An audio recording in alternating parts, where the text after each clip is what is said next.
Buenas, ¿cómo están? En los casos 1 y 2 que vimos se manifiesta con claridad una de las cuestiones centrales del sistema judicial y por añadidura de la práctica profesional.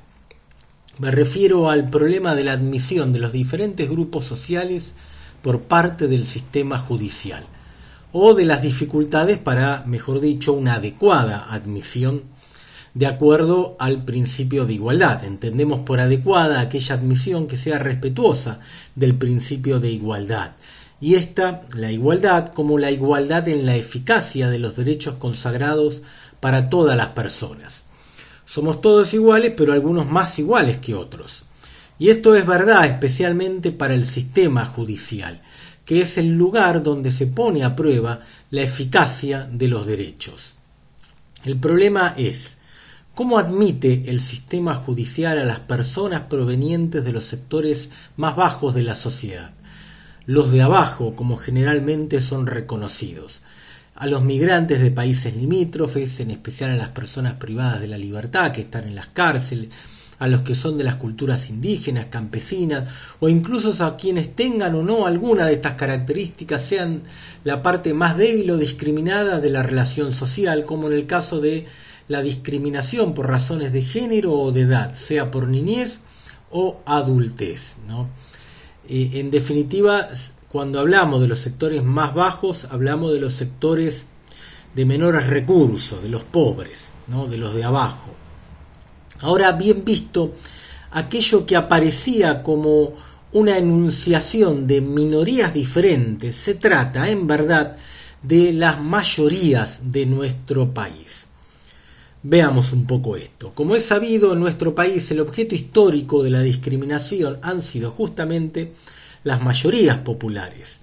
Bajo la mirada sesgada de la civilización portuaria y elitista, que descalifica como barbarie a toda manifestación cultural y de identidad enraizada en el país profundo.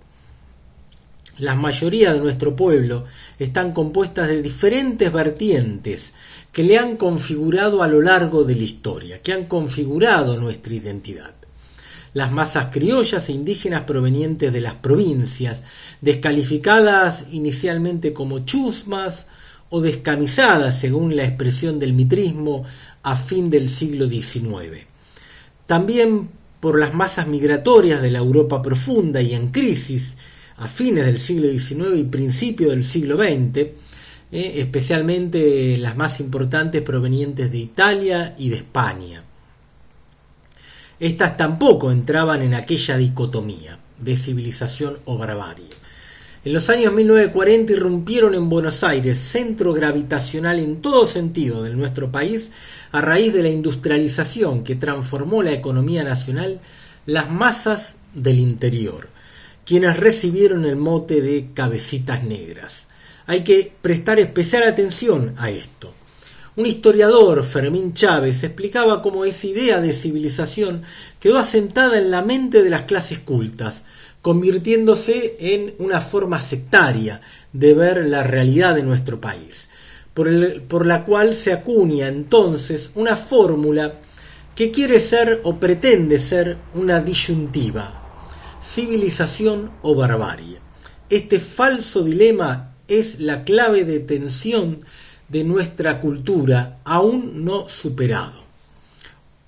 Otro pensador, un filósofo, Rodolfo Kusch, ha desarrollado desde una antropología filosófica con mucha profundidad la condición mestiza de todos nosotros y las tensiones y los conflictos que su rechazo motiva.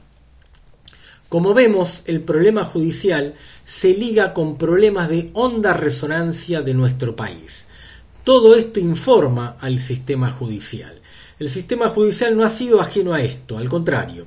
En sus criterios de actuación, aún actualmente, se observan los trazos de una mirada sesgada que tiende a no comprender las diferentes formas de vida social que realmente existen en nuestra comunidad. La historia política del Poder Judicial nos mostraría los fundamentos de esta posición, porque se liga directamente con las razones políticas y económicas profundas del devenir histórico del país. Todo esto se refleja especialmente en las dificultades del sistema judicial para admitir su ingreso respetuoso e igualitario de esas mayorías. Entonces, el problema judicial es la cuestión, o puede ser descrito como la cuestión de la admisión o rechazo, y si lo admite, bajo qué condiciones lo hace.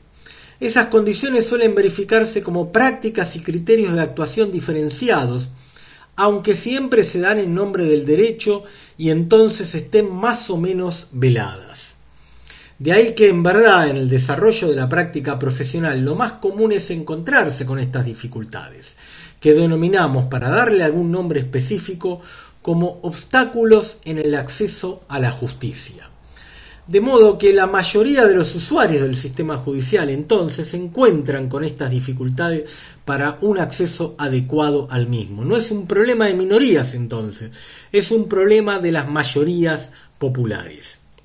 Esto se manifiesta con mucha claridad en los casos que estamos viendo en el seminario. En especial estos dos casos paradigmáticos que son los de Martínez Hassan y los de el de Reina Maraz. Bueno, nos vemos la próxima.